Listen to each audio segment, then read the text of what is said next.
J'ai le privilège d'avoir avec moi Philippe Bélanger, et qui a été ici un étudiant en parole de vie, même un de mes étudiants en parole de vie il y a longtemps. Et oui. Quelles années ça? Année 2003-2004. OK. Wow. Qu'est-ce qui a été dans les facteurs pour votre décision d'aller en Slovaquie? Notre décision d'aller en Slovaquie a été influencée par quand même quelques facteurs, parce qu'on avait beaucoup appris sur les besoins qui étaient ailleurs, comme par exemple qu'il y a une centaine de pays qui sont moins évangélisés que le Québec. Donc on s'est dit, oui, il y a des besoins au Québec, il y a beaucoup de choses qu'on pourrait faire, mais dans notre cas, nous, le Seigneur nous appelle ailleurs. Fait qu'on s'est dit, bon, on va essayer, on va avancer. Si le Seigneur veut vraiment qu'on fasse ça, il va ouvrir les portes.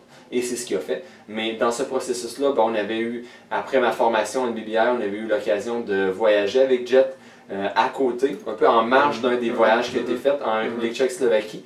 Puis on avait juste envie de visiter République tchèque-Slovaquie et Pologne pour voir si le Seigneur voulait qu'on s'installe là, en apprendre un peu plus sur les gens. Et le Seigneur nous a montré finalement que c'était en Slovaquie, à travers la prière, à travers sa direction et sa paix. OK. Qu'est-ce qu'on peut faire ici à Parole de vie d'être plus missionnaire, vision mondiale? C'est une très bonne question.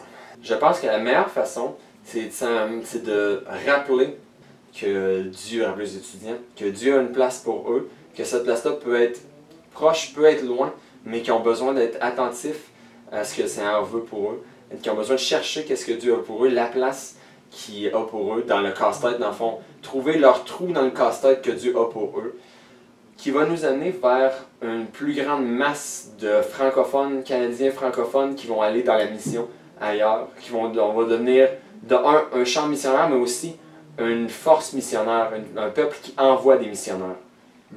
Et je pense qu'on a besoin de se rappeler que oui, on peut avoir des besoins, mais il y a des endroits qui ont plus de besoins, et aussi que on a des besoins, mais on a une responsabilité aussi d'envoyer. Dans le fond, dans notre vie, on a des besoins, mais le Seigneur demande aussi de s'impliquer pour lui. On va avoir un travail, une vie familiale, puis le Seigneur aussi nous demande de s'impliquer dans notre église locale.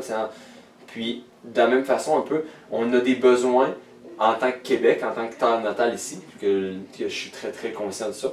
On va avoir, on a des besoins ici, puis la mission va passer en deuxième, alors qu'on devrait en faire une priorité, parce que c'est ce que le Seigneur nous a donné comme mission, comme thème pour notre vie, c'est d'avoir une mission de propager son évangile.